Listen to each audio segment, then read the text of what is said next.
So, hi, Adrian. Hello, Peter. Very nice to meet you here as well. Likewise. After quite a few meetings we have already been having in the past, well, not so long ago. Most definitely. And I had the idea of inviting you to have this conversation because I think your profile is super interesting, Oh, thank you. and you come from a very distant place called Indonesia, and you Correct. somehow ended up in Budapest, and you're building a company, at least partially from Budapest. Right. But no one really knows about what you do and who you are, and Yeah. and I think we should change that. So perhaps, if you don't mind, you could start with a short introduction Of who you course. are. Of course. No, thank you so much. Thank you for having me, Peter. I think, as you said, we've been meeting for quite some time, and then actually, it's an honor for me to be here. Actually, it's my first podcast ever, so it's quite interesting, especially in the country of my current resident, which is Budapest, Hungary. But anyways, my name is Adryan Mangkuningrat, and I am from Jakarta, Indonesia, specifically. I've been living here for the past 4 years now, quite some time. Actually, a lot of people are questioning, why do you choose Budapest, Hungary, right? So I came here to establish two companies actually with different activities. The first one that I established is called United Collaborative Group, which is focusing mainly on IT services and also trading of products. But I will talk about it later, much deeper, I guess. And then the second company that I established is called Markija, which is a very different line of business. We focus on relocating Indonesian students to find working experience here in Hungary. And also currently we're trying to open new markets for Indonesian students, also not only for students, but also for Indonesian blue-collar workers in other parts of Europe. So that's the reason why I moved here to Hungary, actually. And why Hungary? Why Budapest? Why not any other countries in Europe? So this is a very typical and interesting questions that I've been getting a lot, even from my friends and family in Indonesia, right? Yeah, but I guess when we go to that part of the world, when you have knowledge about Europe, it's not necessarily about this part of Europe, right? Correct. So by the end of the day, I chose a country based on not only the opportunities itself, but also from the culture, right? Maybe I could start with this. I always tell people that Hungary is a European country with the energy of Asia, right? So historically, as you know, Yeah. like Hungary was part of Soviet Union, right? And therefore, a lot of Chinese and a lot of Vietnamese students, migrating to Hungary, going to the most renowned school, I would say, mainly in like technical schools and so forth and so on. So therefore, for generations, you see a lot of Asian influence, right? I think the easiest example is through the food. Hungary, I would say, boasts in a lot of Asian cuisine. The first time I came to Budapest was actually in 2018. And when I was here, I was like, my God, man! In every corner you see Kinai buffet, right? At the time, I was like, oh, it looks like a Panda Express, in the US, right? So I was like, okay, this is quite familiar. And then the more I see Vietnamese, and I see there's a big community of Chinese in District 8, right? And I was like, wow, this is a country that I would like to live in, right? It's quite interesting. And not to mention, if you talk about the financial itself, right?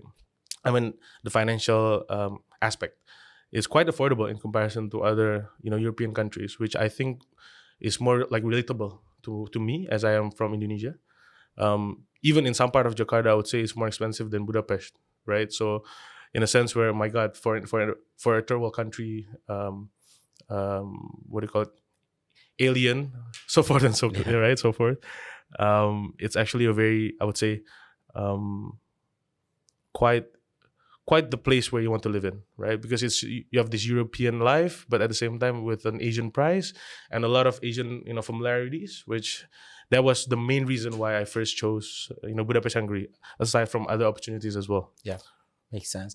And can you share some of the things you had been doing before coming here and how you connect those things to the things you're doing now? Yeah.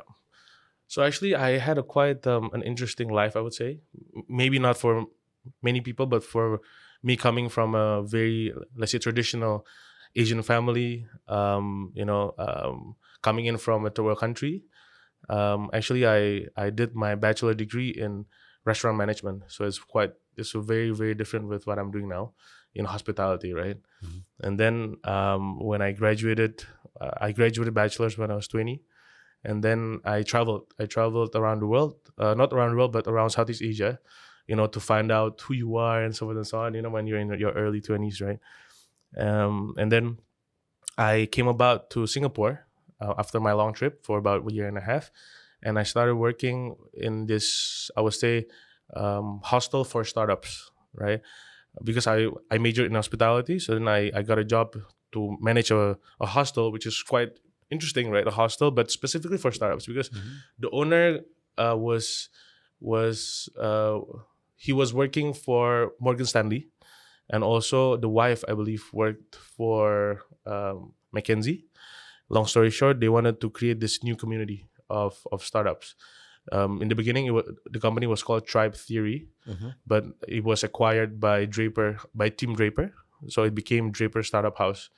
So I was working there for 6 months in Singapore, and then they, out of opportunity, basically, they acquired, let's say, a villa in Bali. So it's quite interesting. And then suddenly, like 1 month prior to my travel, the CEO or the owner informed me. He was like, "Hey, Adryan, do you wanna take this opportunity and move to Bali to operate this company?" I was like, "Hell yeah, man!" Right? I guess you didn't have to think too much. I didn't have to think too much. I was 20, almost 21. I was like, "My God, this is a new opportunity, right?" I was like, "Okay, let's do it." So then I moved. I moved to Bali for a year and a half, and then it was quite an interesting, I would say, experience. Even though I was mainly focusing on the hospitality itself, so basically on the management of the hotel, of the hostels, but I had a partner who was working on building those community, because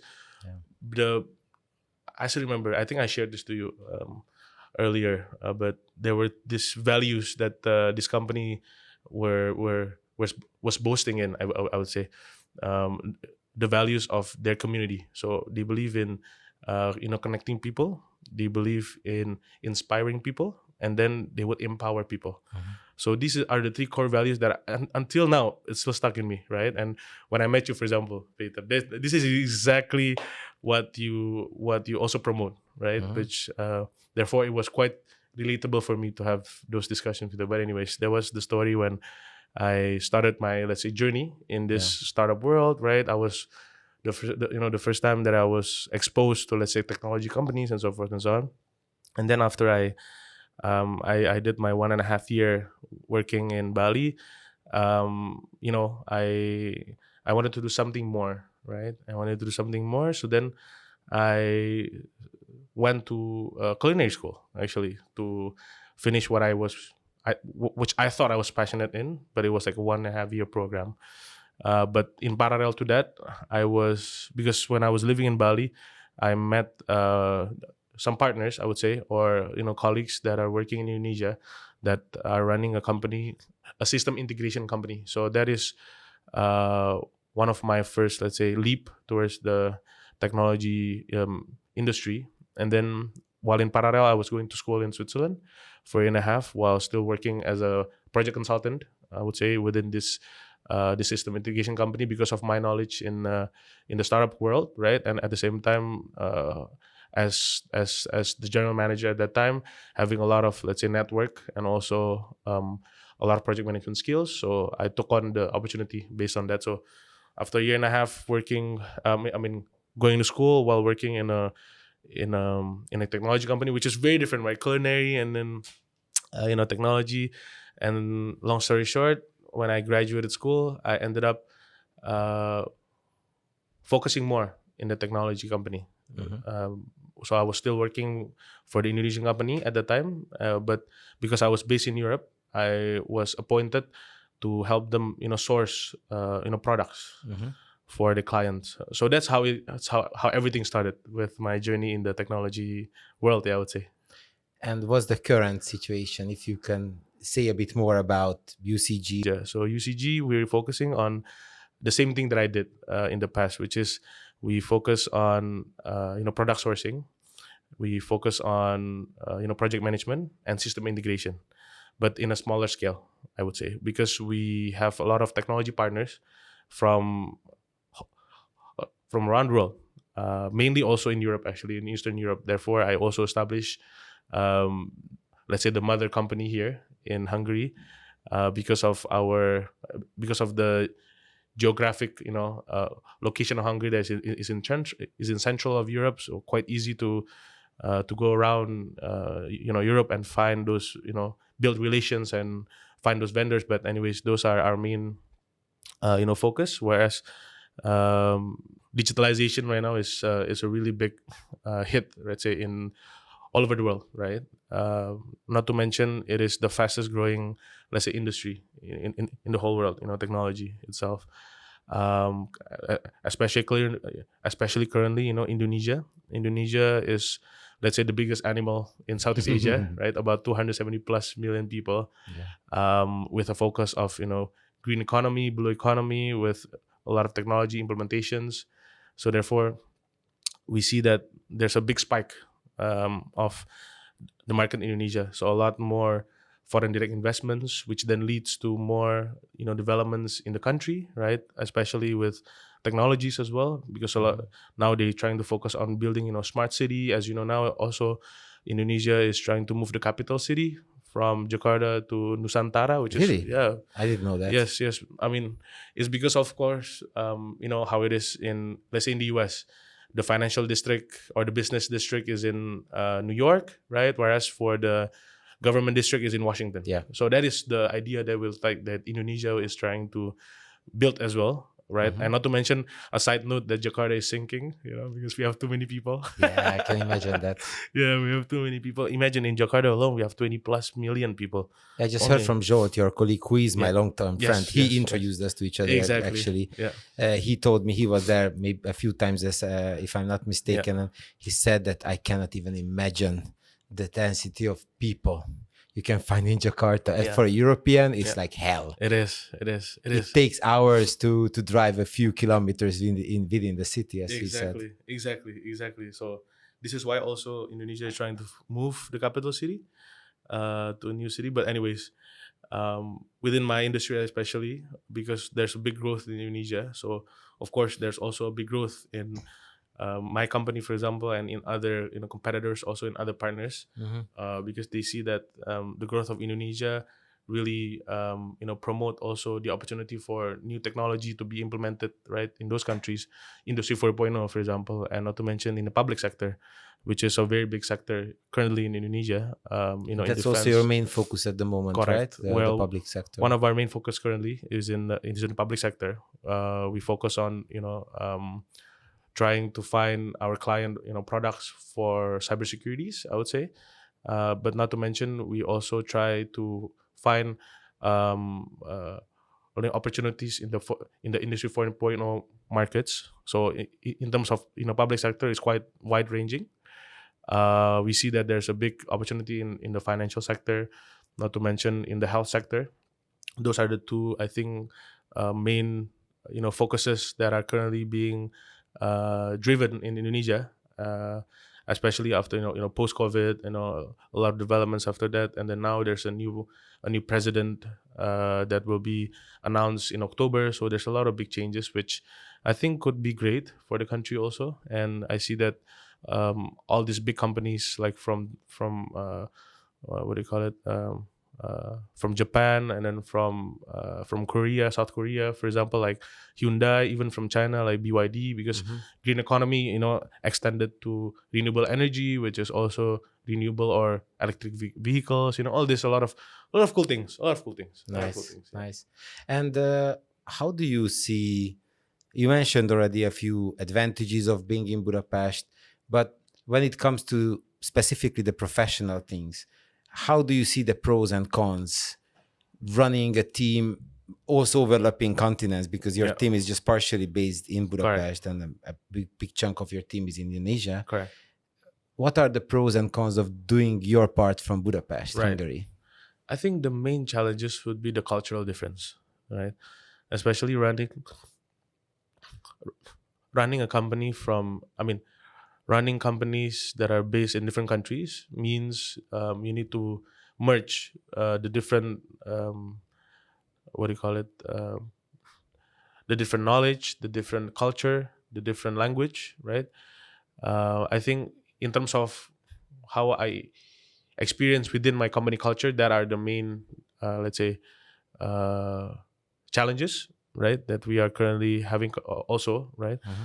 But I think for me, living in Hungary, the main challenges again is still the cultural differences. But by the end of the day, right, what I always strive to share, what I always try to share with others are because I've been living in many countries, and this is one of, let's say, the country that I've been living the most, in a sense, for 4 years, even longer than I've lived in Indonesia since I moved outside when I was in high school. Yeah. I always tell these three things. First is to be authentic. Second is to be spiritual, and third is to be agile. With all these three values, I think moving forward, going to different countries will be much easier, especially in Hungary. Of course, there are some pros and cons. For me as a third world country, as a third world nation going to Hungary, I feel that there's a European attitude in it, in which Europeans in general are more cold in comparison to Asian countries, right? More individualistic. But this is where I say Hungary is a European country with the energy of Asia, because I see that Hungarians, in comparison to the western part of Europe, not as individualist. You value family as well, which I appreciate. And not to mention, you value hospitality, which is quite different with other western part of Europe. But of course, the coldness still is there. I believe maybe it's also driven from historical background, right? From Soviet Union, from and don't you think, because that's one of my ideas, that lack of self-confidence. Lack of self-confidence. Yeah, I think it's an important part, but that's just how I see it. No, I agree completely. I think maybe it's maybe I'm wrong, but what I see, I'm wrong. Yeah. But what I see also maybe is that Hungary is still a growing is a growing country, right? I think in the past 6-7 years, a lot of foreign direct investment coming in. I see now a lot of big boys from Korea, from Germany, from Japan, right? All these big companies from China are coming in, and even from India. Sorry, maybe it's also because of how they see Hungarians, footprints. Even though historically a lot of Nobel winners are actually from Hungary, right? But maybe because of the current economy, because of the current geopolitical aspect, maybe that drives also a bit of the lack of confidence. I am not too sure, but maybe that also is an added. So that's just how I feel. Me being a Hungarian and a native speaker, and having lots of people around me, of course. Yeah. But also me having had the chance of traveling and visiting different cultures around the world. I feel that there's a self-confidence that's rooted back in history for many different reasons. One of them is actually the language itself, that kind of has always isolated us, right. even in the region. Yeah. But I think there are many aspects to that. But that also brings a kind of humbleness, I think. That's so true. It's not necessarily bad or good, Right. but that's how I feel. Even if I compare Hungarians, that's something we talked about earlier, to Polish or Romanians, Right. I feel that, of course, there are many exceptions. Understand. But on a society level, let's say, Polish and Romanians are braver and more self-confident when it comes to engaging other markets for your services and things like that. Right. That's just how I feel. No, I totally understand that point, and I think I do agree in some sense. I think that is like the knowledge that you have as a Hungarian, right, which is completely different from me as a third world country coming to Hungary. Yeah. But having an employee from Hungary probably is beneficial, because there are more loyalty, I think, Definitely. still around, and more persistence and No, definitely. To me, I would say that so far, Hungarians are like one of the smartest Europeans that I've met, right? Because of the historical background. I always believe in historical background, Yes.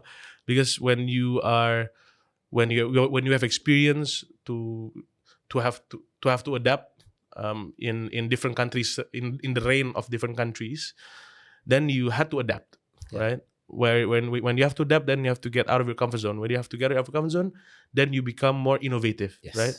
And that is what I really really appreciate with Hungarians, especially that are working together with me within the company. I see that a lot of them have the same mentality as Asians, which are, we are very competitive, right? We want to strive the most.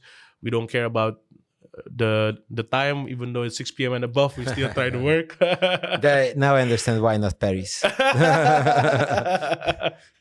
Yes, basically that's I agree with yeah, but I have been to your office a few times, and I see that there are actually quite a few nationalities working there, and also people popping up. I don't know everyone, of course, one by one, but I see some obviously non-Hungarians or Indonesians, showing up at your office.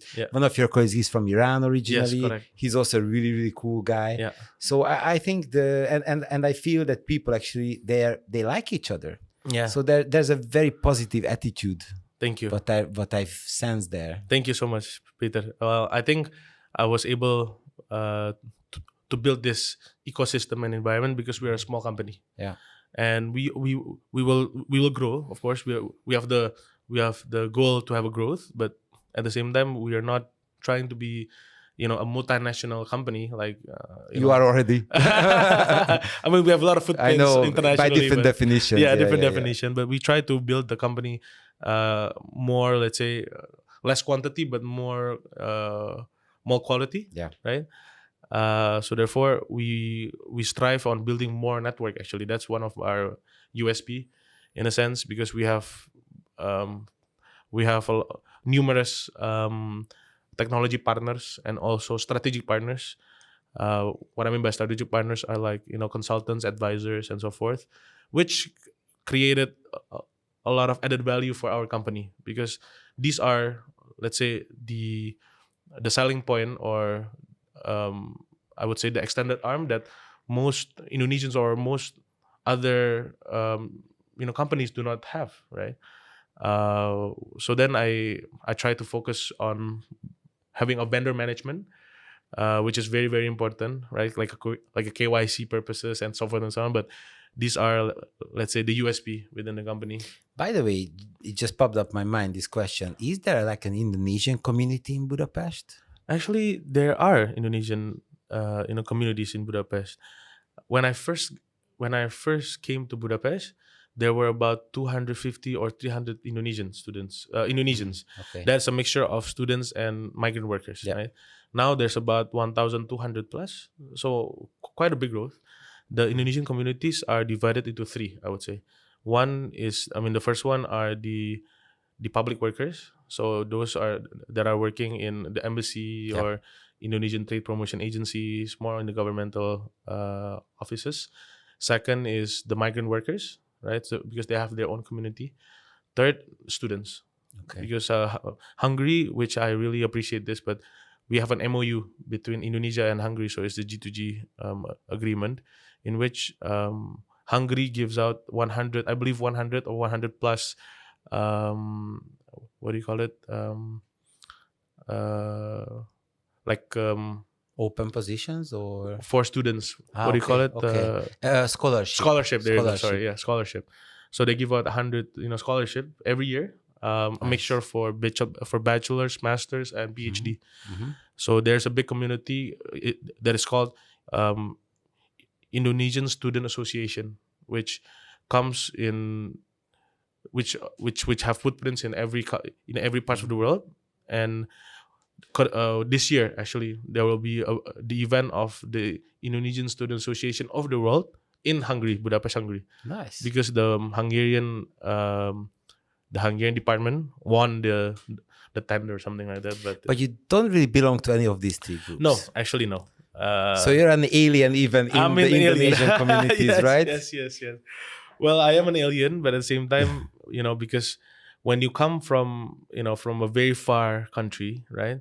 And when you live and suddenly you meet all these people, you try to blend in, even though you come in from different And industry. do you have sometimes gatherings with some of these people? Yeah. I'm actually quite active with with the embassy. I'm quite active with the student association, and also, well, not necessarily with the migrant workers, but Because they are blue collar blue workers, I collar workers. guess. Correct. With my other company, which is Markija, we try to build those relationships, but of course, it's not easy, right? Yeah. There's a lot of demands, which Of we need to course. also try to accomplish. But I think this community is a community that will grow. There is all. Just wanted to let you know that every year there is always this event hosted by ITPC, which is Indonesian Trade Promotion Agency, to invite entrepreneurs or business owners that have activities in Indonesia. So it's quite interesting. Every year they have this, and I always see new people. That means a lot of more, let's say, connectivity between Hungary and Indonesia in terms of business as well. So economy, right? Mhm. So it's quite interesting. I hope that in the coming years there will be more and more. Yeah, but relationship. Indonesia is a huge market, It is. as we know, and I think there are great opportunities probably for Hungarians also to deliver some Yeah. things which are more developed here than there. Yeah. When it comes to technology, I guess that's also something you Correct. monetize and you build your business on, Correct. which makes a lot of sense. Yeah. Yeah. Because you also need that kind of cultural translation, Exactly. not just language translation, Correct. but also cultural. Correct. That's the one of the I think the most difficult part. Yeah. Because right now we are ongoing this process. It's been 1.5 years of this merging, I would say, Yeah. merging between the two countries, because this is our first piloting to have a very strong team also internationally, and it's quite a challenge. But I believe that it's all about human connectivity, and if they keep on the values that I try to share to them, which ASA, right, is authentic, spiritual, and agile. Agile, yeah. With this, I think even my team. So that's the most important takeaway from this conversation for wannabe entrepreneurs, I guess. Yeah, I would say that is the values that I've kept so far all this time, and it brought me a lot of things. A lot of doors opened by itself. I would say new opportunities with these 3 values chain, and I believe that if you keep this, you will have a better state of mind moving forward. Nice. And did you come up with these 3 words, or you learned it from somewhere, or how did it come? Actually, I learned it from my family. Okay. Yeah, my family, like growing up. Did you come from an entrepreneurial family yourself? Yes, actually, I came from an entrepreneurial family. Actually, my family comes from an energy industry background, and I've learned a lot in terms of business, because growing up, we were taught the same what we're taught towards the company, because the values are quite similar. The values that my family had within the company, the family values, is quite in line. So growing up, I've always had this ASA, right? This ASA values, but I think Repeat again. Repeat Just again. to learn it. Also, Yeah. again. Authentic, spiritual, and agile. Yeah. Because being agile, for example, has many things, many layers, right? To be innovative, to be resilience, right? A lot of, let's say, to be fast. Yeah, to be fast. Also to be adaptive, making decisions, right? yeah. Making decision, adaptive, right? So it's a lot of layers between these three words, which I value so much, and I'm very thankful of it. Yeah. Nice. Sounds good. And as much as you want to share or can share, how do you envision your next 3 to 5 years professionally? Wow, that's a very good question. I've always actually asked this question every day in my throughout my life. What's your next 5 year? What's the next 5-year plan? What's the next 5-year plan? To me now, I do have a plan going 5 years, but plan can always change. As long as you have the right direction going towards that plan, then I think everything will come by I'm itself. a huge fan of not over planning. Yeah, not over planning, exactly, because it comes with pros and cons also, right? Because you make yourself disappointed if you over plan. Because you build expectation to yourself. Absolutely. Right? But and for me, you don't have affection on everything that's happening to you. Exactly. But to me, my 5-year plan is I will still have only one goal, is to make this company big enough to have more footprints internationally. I think the next 5 years, I want to focus more in Europe and also in Southeast Asia. So APEC countries, for example. I think that would be enough for now, in terms of my 5-year plan, because in the past, I've always think about 5-year plan. And when I don't reach that in the second year or third year, I will be very disappointed on myself. So therefore, I just have one goal and let's see how I can reach those goals in the next 5 years. Yeah. And how can you handle your mental health, if I may ask such a question? We talked about it before coming in here, and I think it's a very hard but important thing to discuss, and especially if you now, maybe one of the listeners of this podcast episode gets inspiration from you, so you have a kind of responsibility. Maybe you can share how you manage your mental health in this, because it's crazy. We talked about it, not sleeping because of the different time zones. Correct. Traveling a lot into different time zones, jet lag, whatnot. Okay. Girlfriend here, friends there, business here, business there. Yeah, I think the most important for me, I mean, there are a couple of advices that I can give, but to me, for example, the most important thing is you need to love what you do. When you love what you do, you don't feel like it's a burden, right? So no matter what time it is, no matter how hard it is, because you love it, you will strive for it. That's the first, I would say, the core, the most important, let's say, mindset that you should have. But in terms of my mental health, for example, what I do is I always try to make time, for myself. What I mean by this is, making time to have some good time with your friends, making time to have a me time, right? You still owe me with a drink. Yes. Not with one drink, but to go out. Yeah, to go out. Yes. We should go, definitely. We will. And then to make time for your spouse or your partner. Yeah. I think if everyone's happy, and then if yourself is happy with this, work will not be as difficult. How many hours do you sleep in average? In average, okay. I always wear my Garmin every night, and majority is about 3.5, 4 hours. But I think it's because also, like, after some time it became a habitual sleeping pattern, right? When you tend to be awake, let's say 6 a.m. because I have to call with the Indonesian team, for example, or Indonesian colleagues, then it became a lifestyle. But I always believe, like, okay, it doesn't matter if you only sleep 3.5 or 4 hours, but if you can take a nap in between, that is very helpful. Well, it's easier said than done. Yes. I find it super challenging to find time. I also don't sleep that much, but more than you, probably. Maybe my average is, I would say, I'm not measuring it, but it could be somewhere 5 to 7, probably. It's still not the best, right? No, not at all. and I always promise myself, I'm a night owl, not an early bird by definition. And when I have to wake up, especially when I have the kids with me and I have to drive them to school and stuff, then I always promise myself, when I go back home, I'm just gonna go back to sleep. and it never happened. Understand. It's tough, because then you start up, you start thinking, exactly, you start doing, and then it's very hard for me, at least, to force myself to slow down. Yeah, likewise. But don't you have some kind of moments when you feel really down, maybe in the afternoon or something? Yeah, I do. How can you handle that? You have another coffee, or you meditate, or you have some tricks how to manage that? I would love to tell people that I meditate, but I don't. An Asian should do that, right? Yeah. I would love to say that, but I don't. Actually, this is part of the struggle that I'm also working on, to be honest with you. When I do have those crashes, of course, when I crash in the middle of the day, I would drink more coffee, which makes it worse. But at the same time, it doesn't really help. It doesn't really help, but it helps in a short period of time. Yeah. But I think this is like another journey that I'm also trying to learn. I mean, you will never stop learning, but this is the other journey that I'm working on, because not only with the mental health, but when you travel a lot, you tend to be, let's say, less.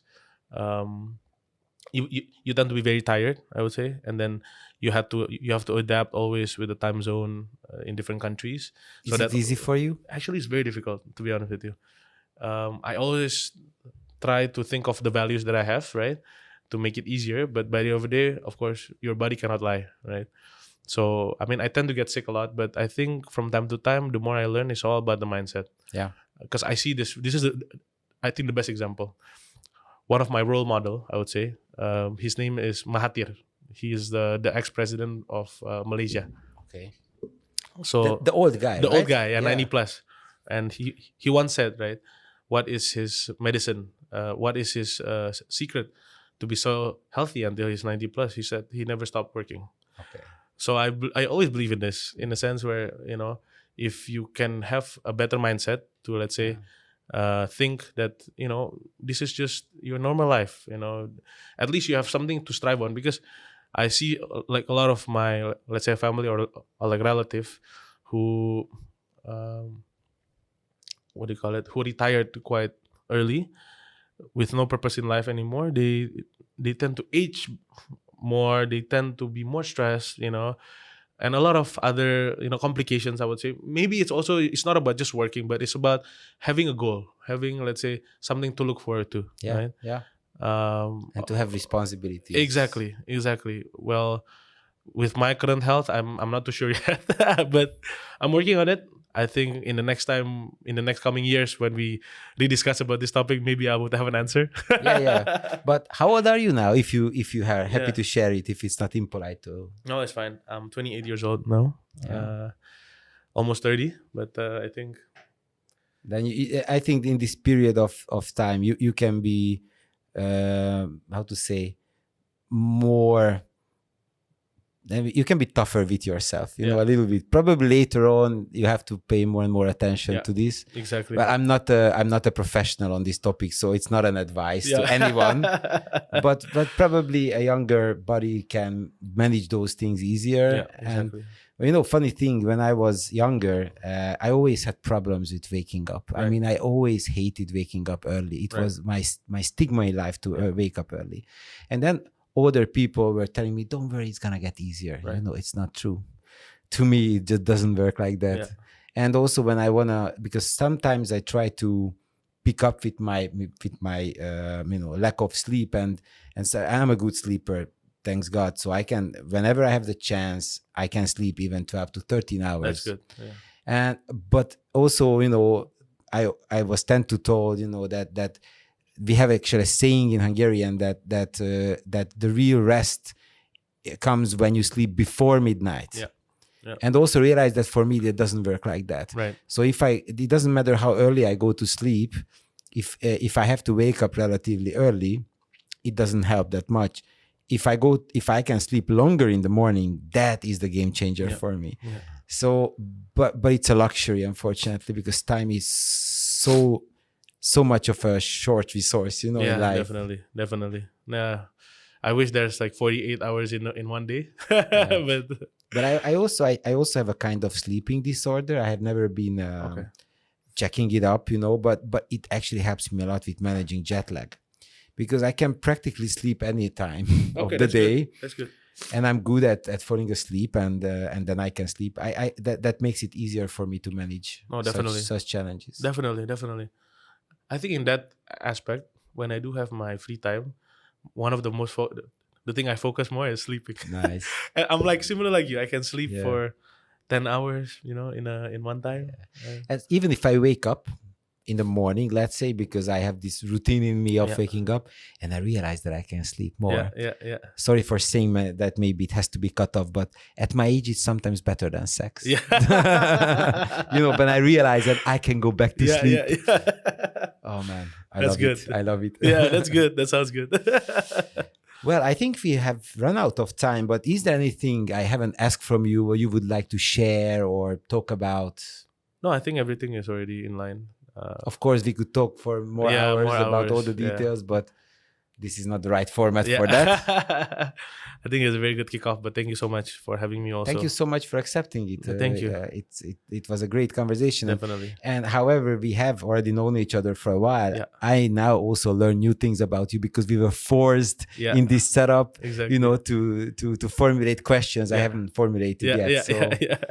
And maybe hopefully it also helped you to come to a better self-understanding as well about yourself. Actually, it's very good. This is my first ever your like podcast, right? Having all Nice. these questions with It's an honor to No, thank you. to have the chance to guide you in Thank this. you. You know. Thank you. I highly appreciate So your Adrian, help thank as you well. so much. Thank you so much for your time and for And hope to see you soon. likewise. Thank you. Take care. Bye.